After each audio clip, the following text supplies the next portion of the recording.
Hello, welcome back to Vintage Fridays, where we look at vintage tech on a Friday. In this week's video, I'm going to show you a load of old mobile phones. So the first phone we're going to look at is this one here. We go modern to old school. So the first one we got is, check this thing out, it's a Nokia E63. Now this is like a BlackBerry type phone. Run the Symbian operating system. This one still does work, it just needs a charge. The bottom there, you've got your Nokia connector there, and it's a thinner type. It was two types of Nokia. This one was a thinner type. Your keypad here, I actually used this. This had built-in Wi-Fi. I connected to the Wi-Fi, had Bluetooth. I even used to get my emails from this, but you couldn't get push email. Didn't exist when this phone was out. You actually had to log into a server and get your email that way. But it worked, no problems. On the side here, you've got a memory card socket there because I used to have a 2 GB SD card in there. At the back here, you've got yourselves a 2 megapixel camera. I'll have to charge this one up. We'll have to look at this one closer when I go to charge it up and see if it was still on here, see if anything, old pictures and stuff that's still on here. But yes, I used this for a while, and this is a Nokia E63. Now we know this one does work because I've shown you it before, and this is a Nokia N70. This one's got the 3D snake. You haven't seen that video? Go back to Vintage Fridays. I can't remember, about 8-9 videos ago. And I showed you it had 3D snake. That's a, yeah, snake's normally 2D and black and white. This one was in colour and snake, and this one's fully working. Again, this one's got a 2 megapixel camera. It's probably going to be the same as that. It's not going to be probably no different to that. And again, you could get I think you get your emails off this, but you have to actually log into a server to get the email. None of the push email rubbish. And this one's only got the Bluetooth, no Wi-Fi, nothing like that. We go down again. This is a Nokia 7650. This was my first ever camera phone. Got a little joystick, knobbly joystick there, if you can see that, knobbly joystick. Yeah, menu button there, call and hang up buttons there. And you've got yourself your keypad there, because it had Nokia predictive text, which is absolutely brilliant. It just worked, Nokia predictive text. Every Nokia phone had it. When you got your head around it, when I first tried it, I thought, this is rubbish, I can't get out of this. And then when I finally got to use Nokia predictive text properly, I thought this is brilliant. On the bottom here, you've got your standard Nokia charger. This is the older type, the wider type. You've got a, there we go, you can see that's a VGA camera. That's where your battery goes. You slide it out for your SIM card. Now on the top here, you've got an IDRA port, which is for infrared. And I actually use this as a television remote. And if I went up into London or wherever I went, I think I went to Stevenage, and there was a guy in cash converters trying to show the Chinese people how to use a video recorder, but couldn't understand why it kept stopping and rewinding. It's me mucking around on his phone there. And then you go into you go to a shop front and then look at a television. You want to be able to hear the volume, just let your television name and turn the volume up using this phone. It was good. People used to see me doing it and they go, I thought it was a mobile phone. I went, yeah, it is a mobile phone, but it does that as well. And again, this one gets email and you have to actually log into the server. And here we have, I think it's a T100 from Samsung, the clamshell phone. Check this thing out. This is vintage from back in the day. The downside with this, it had the predictive text, but 1 was spacebar, not 0, and it took a while to get used to that. This was a colour screen. It had the DJ, I think it had the DJ ringtones and stuff like that. This has got a funky Samsung connector at the bottom there. So I want to find out if this thing still works. Yeah, the little display there that told you who's calling. And look at that. It's got an aerial. God, phones these days have it all built in, like this one here was built in. So you've got a little stub here at the top there. Yeah, I think that's going to be your volume. There's your battery. And this is a Samsung extended battery.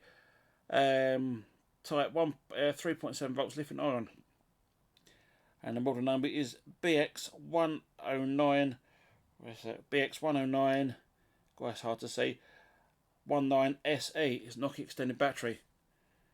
Made in Korea. Check that out. There's the serial number there. And that's where your SIM card went. I want to charge that up at some point and see if this actually still works. I'm sure they still do. It's just the battery's been long gone. I wonder if I get a charger for that off the internet, and we'll look at that closely in a Vintage Friday. Now this phone needs no introduction. It's not got the original case. It's got a Spider-Man case. And this is a Nokia 3330. And this is the first phone I had that went on the WAP. Do you remember that? It was a, like, you could get the messages off it. You could go on the WAP. You could go in the Mopilot forum and talk to people.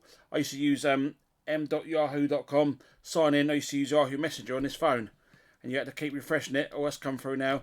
All the messages come through now. And I used to chat to people using this on Yahoo Messenger before I had the broadband at home. On the top here, you got your power on button. Yeah, the case has worn away. I've had it about 20 odd years.